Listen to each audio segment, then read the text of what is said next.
हरे कृष्णा, राधे राधे। सभी ठाकुर भक्तों को मेरा प्रणाम। आप सभी का स्वागत है मेरे चैनल में। दोस्तों, आज के इस वीडियो में हम लोग छप्पन भोग से रिलेटेड बातें करने वाले हैं। तो देखिए, छप्पन भोग में शुरुआती बात बता दूं कि अगर आपने कोई प्लानिंग प्रॉपर करके रखी हुई है जन्माष्टमी के लिए छप्पन भोग या फिर कोई और, तो आपको ये चीज़ देखने की कोई ज़रूरत नहीं है, क्योंकि छप्पन भोग लगाना जो है कंपलसरी नहीं होता है। जो अपने मन से करना चाहे वो कर सकता है। इसमें कोई ऐसा बंधन नहीं होता, या फिर इसमें कोई भी कंपलसरीनेस जो है ये मैंडेटरी नहीं है करना दोस्तों। तो आज के इस वीडियो में हम देखने वाले हैं कि छप्पन भोग कितने प्रकार के होते हैं। दोस्तों, छप्पन भोग कई सारे प्रकार के होते हैं। जैसे कि हम शुरुआत करते हैं तो वो सबसे पहले आता है मिक्स वाला, मतलब जो भी चीज़ हमारे घर पे जो हम बना सकते हैं, या फिर जो भी आप देखिए, मेरे मानना है कि चीज़ें जो है घर पे ही ज़्यादा बनाई हुई अच्छी होती है बाकायदा मार्केट से। तो वो चीज़ें मेरे ख्याल से तो आप जो भी घर पे बनाए, सब्जियाँ, रोटियाँ, मिष्ठान, जो भी है, फल या फिर रस, फल के जो जूसेस होते हैं या दूध वाले, और दालें, सब्जियाँ, ऐसे कई सारी चीज़ें जो उसमें आती है, तो वो एक तरीके का छप्पन भोग हो जाता है। मतलब 56 चीज़ें आपने उसके अंदर जो है लगाई है। और उसके बाद में दूसरा प्रकार आता है दोस्तों कि सिर्फ मिष्ठान पकवान वाला आता है, जिसके अंदर लोग सिर्फ मिष्ठान और पकवान लगाते हैं। उसके अंदर फलाहारी कोई भी आइटम जो है नहीं रखा जाता। उसके बाद में दोस्तों नाश्ते वाले अलग लगते हैं, मिष्ठान वाले अलग लगते हैं, नाश्ते मिष्ठान वाले लगते हैं। इसमें कई सारे फलाहारी लगते हैं उसमें, और जो कि व्रत वाली सारी चीज़ें जो है उसके अंदर लगाई जाती है। तो ऐसे कई सारे इसके अंदर प्रकार होते हैं दोस्तों। दूसरी बात तो ये है कि छप्पन भोग कब लगाना चाहिए। तो देखिए, आप आपके अकॉर्डिंग लगा लीजिए। छप्पन भोग रात्रि 12 बजे लगाइए जन्माष्टमी के, या फिर दूसरा दिन जो नंदोत्सव का होता है उस दिन लगाइए। मेरे ख्याल से नंदोत्सव का प्रॉपर दिन अच्छा रहता है, क्योंकि उस दिन सही में भी उत्सव का दिन होता है। तो उस दिन छप्पन भोग का जो है प्रसाद, महाप्रसाद जो है प्रभु को लगाना कहीं ना कहीं जो है वो सही है। उसके बाद में दोस्तों आप राधाष्टमी के दिन लगा सकते हैं, उनकी छठी के दिन लगा सकते हैं। छठी के दिन भी उस उत्सव मनाया जाता है, तो उस दिन भी आप लगा सकते हैं। तो इसके लिए कोई ऐसा प्रॉपर दिन, या फिर कोई भी दिन लगा ले लीजिए और उस दिन भी लगा सकते हैं, इसके लिए कोई बंधन नहीं है। दूसरी बात तो ये है दोस्तों, छप्पन भोग क्यों लगाना चाहिए। दोस्तों, छप्पन भोग जो है तो देखिए, ये मैं पहले ही बता चुका हूँ कि कंपलसरी नहीं है। आप आपकी मेरी भावना है और किसी की भावना है, तो अपने भावना से रिलेटेड प्रभु को छप्पन भोग लगाना चाहिए। देखिए, आप छप्पन भोग ना लगाइए, कोई भी एक चीज, एक पकवान, एक कोई भी चीज उनके प्रति समर्पित करके प्रेम भाव से उनको अर्पित कीजिए दोस्तों। वो छप्पन क्या, एक लक्ष्य भोग से भी हम बोल सकते हैं कि उसका जो ये होता है, इम्पोर्टेंस होता है, बट प्रेम से लगाना चाहिए। ऐसी उसके अंदर कोई नियम नहीं होता है। छप्पन भोग के अंदर कोई अलग नियम नहीं होता है। तो छप्पन भोग कैसे लगाना चाहिए, ये भी बहुत लोगों का प्रश्न होता है। तो देखिए, सब छप्पन भोग के अंदर जो है कोई अलग नियम जो है नहीं होता है। जैसे हम रेगुलरली भोग लगाते हैं बगैर प्याज लहसुन का, तुलसी पत्र सहित जो भोग लगता है, उसी तरीके से जो है प्रभु को भोग लगाया जाता है। 3 बार जो है उनके थाली के, या फिर जो भी अराउंड पानी हम जो फिराते हैं, उस हिसाब से जो है उनको भोग लगता है। बाकी उसके अंदर कोई अलग बात नहीं होती। सिर्फ जो है उसके अंदर जो है 56 चीज़ें जो है उसका इन्वॉल्वमेंट होता है। उसके बाद में दोस्तों एक चीज़ दिमाग में कहीं ना कहीं घर करके बैठती है कि छप्पन भोग घर पे बनाना कहीं ना कहीं तो लोगों को जो है वो असंभव लगता है। देखिए, बगैर प्याज लहसुन वाली उनको डिशेस नहीं मिल पाती, या फिर बगैर, तो देखिए, छप्पन भोग की अगर आप बात करते हैं तो 56 ही क्या, 500 से भी ज्यादा चीजें बगैर प्याज लहसुन की सिर्फ पकवानों में बन सकती है, मिष्ठान छोड़ के। मिष्ठान अलग से बन सकते हैं, क्योंकि भारत में जो है इतने सारे पदार्थ हैं। और तो और अभी तो यूट्यूब का सहारा ले सकते हैं, यूट्यूब की मदद ले सकते हैं, उस हिसाब से आप रेसिपीज देख सकते हैं और जो है ट्राई कर सकते हैं। मैं किस तरीके से छप्पन भोग लगाने वाला हूँ, मैं कब छप्पन भोग लगाने वाला हूँ, वो भी मैं आप सभी को बता दूं। मैं जो हूँ नंदोत्सव के दिन इस साल में मैं पहली बार लगाने वाला हूँ, बट कहीं ना कहीं मुझे भी कोई अनुभव नहीं है। बट कहीं ना कहीं मैंने जो कुछ मैनेजमेंट, कुछ प्लानिंग करके रखी हुई है, वही आप सभी के साथ में अभी मैं शेयर करने जा रहा हूँ दोस्तों। तो सबसे पहली बात तो है ये है कि आप डिसाइड कर ले दोस्तों कि आपको किस प्रकार का छप्पन भोग लगाना है। जैसे कि मतलब कि आपको मिक्सअप वाला लगाना है, मतलब कि जैसे कि सभी चीज़ों वाला लगाना है, या फलाहारी पकवान मिष्ठान वाला है, सिर्फ मिष्ठान वाला पकवान वाला, वो चीज़ें आप एक साथ में क्या कर लीजिए, वो तय कर लीजिए कि आपको किस प्रकार का बनाना है। उस हिसाब से जो है एक लिस्ट बना लीजिए। जैसे कि मैंने एक लिस्ट बनाई हुई है दोस्तों, यहाँ पे आप देख सकते हैं, ये मेरी अभी लिस्ट तैयार है। इसके अंदर कुछ चीज़ें मैंने ऐसे अरेंज करके रखी हुई है। इसके अंदर मैं मिष्ठान पकवान वाला लगाने वाला हूँ दोस्तों, मतलब कि इसके अंदर मैं कुछ मिष्ठान रखूंगा और कुछ पकवान, कुछ नाश्ते के आइटम जो है इसके अंदर रखूंगा। फलाहार मैं इसके अंदर नहीं रखने वाला हूँ।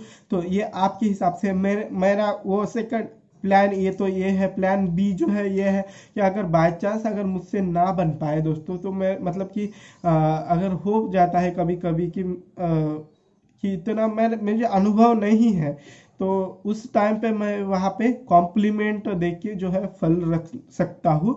तो इस हिसाब से आप प्रॉपर प्लानिंग करके रख सकते हैं।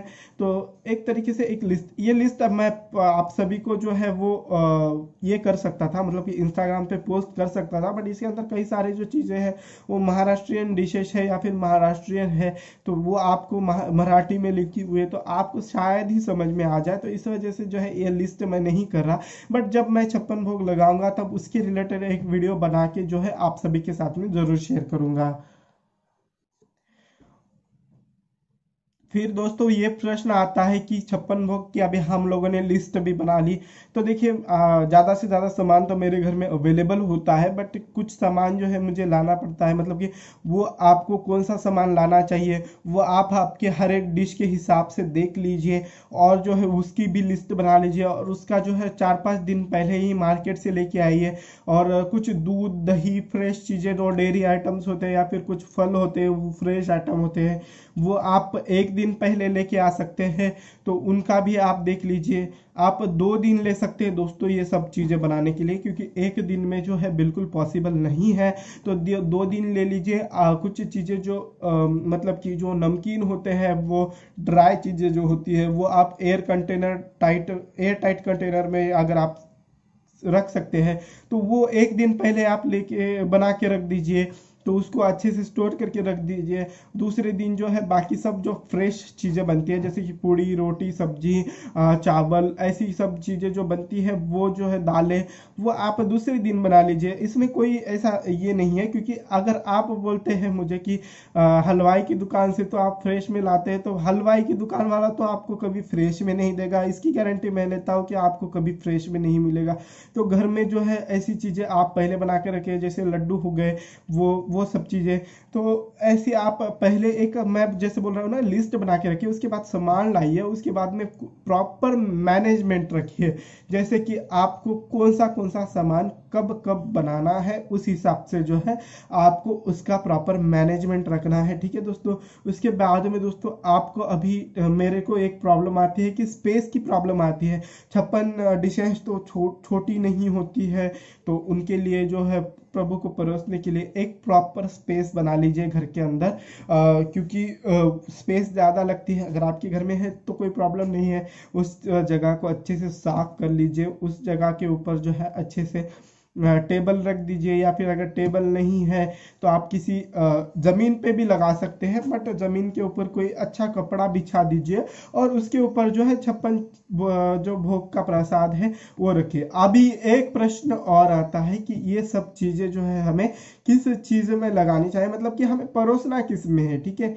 आप एल्यूमिनियम के मतलब बहुत बर्तन तो इतने सारे एक जैसे या फिर अलग अलग होते हैं दोस्तों, तो आप अलग अलग बर्तन भी लगा दीजिए। बड़ी थालियाँ होती है उस थालियों में लगा दीजिए, या फिर आप जो है उनको जो एल्यूमिनियम के जो कंटेनर आते हैं, पेपर के कंटेनर आते हैं, पत्तल के कंटेनर आते हैं, वो उनका आप इस्तेमाल कर सकते हैं। बट कहीं ना कहीं जो है थर्माकल और जो प्लास्टिक की जो चीज़ें होती है उनका इस्तेमाल ना करें। उनका जो इस्तेमाल करने से जो है वो अपवित्र माना जाता है दोस्तों, इस वजह से उनका इस्तेमाल बिल्कुल भी ना करें।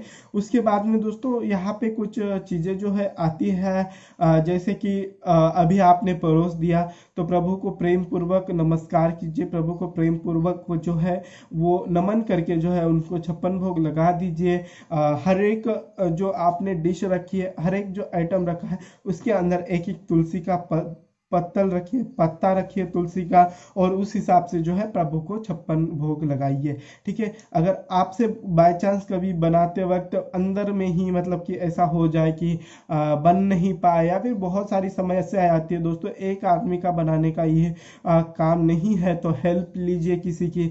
तो अगर इसमें भी कोई आपको दिक्कत आ जाए दोस्तों, तो जितने बन पाए, मतलब कि आपके 56 नहीं बने, 16 बन गए, 15 बन गए, या फिर 20, 25, 30 जितने बन गए उतने प्रेम पूर्वक जो है उनको समर्पित कर दीजिए। इसमें कोई जो है कोई जो है वो आपको ये नहीं होगा, इसमें कोई भी मतलब कि इसमें आपकी भावना होनी चाहिए दोस्तों, प्रेम होना चाहिए, वो ज़्यादा इम्पोर्टेंट है। तो मैं जो हूँ वीडियो जरूर बनाऊंगा इसके रिलेटेड, जो मैं बनाऊंगा उनको जो भोग लगाऊंगा उसके रिलेटेड अवश्य वीडियो बनाऊंगा। उसके बाद में दोस्तों और एक चीज आती है कि आप यहाँ वहाँ का सुन के, मतलब कि ज़्यादा क्यों यूट्यूबर्स में, मेरे जैसे कुछ यूट्यूबर्स होते हैं जो आपको कोई चीज़ नियम बताते हैं, कोई चीज़ बताते हैं, और आपके घर में उसके रिलेटेड कोई अलग नियम है दोस्तों, तो आपको मेरे ख्याल से वो नियम फॉलो करना चाहिए। कहीं ना कहीं वो आपके पूर्वजों ने जो है नियम बनाए होते हैं, आपके परिवार में से बड़े लोगों ने जो नियम बनाए होते हैं, वो कहीं ना कहीं अपने हित के लिए बनाए होते हैं। तो हमें जो है वो नियम बदल के कोई और नियम नहीं लाने चाहिए, क्योंकि जो अपने नियम होते हैं उस नियम अनुसार ही हमें करना चाहिए।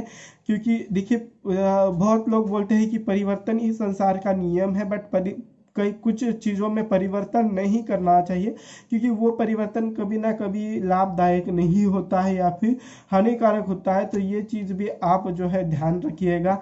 इसके बाद में दोस्तों एक ऐसी लिस्ट बना के ज़रूर ट्राई कीजिए। मेरी जो है ये सामान की लिस्ट और ये तैयार है, अभी आज मैं देखता हूँ सामान मेरा लाने का रह गया है, तो वो कुछ सामान मैं लेके आऊँगा और जो है प्रभु को भोग जो है 56 भोग नंदोत्सव के दिन लगाऊंगा। तो आपको अगर ये वीडियो इंफॉर्मेटिव लगी होगी, अच्छी लगी होगी, तो लाइक कीजिए, शेयर कीजिए और हमारे चैनल को सब्सक्राइब करना ना भूलें। Thank you so much for watching. Hare Krishna, Radhe Radhe.